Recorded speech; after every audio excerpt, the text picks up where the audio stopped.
Bu joylar endi pulli bo'ladi deb kimni xayoliga kelgan?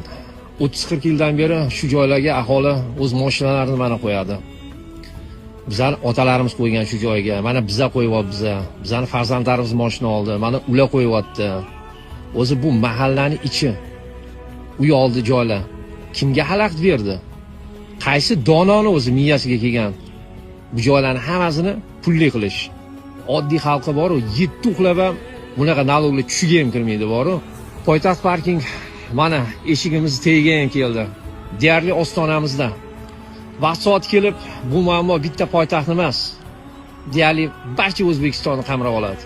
Bu tarixiy kadrlarni yaxshilab ko'rib olinglar, hurmatli poytaxt ahli. Bu yoqqa endi uyimizni oldi faqat pullik.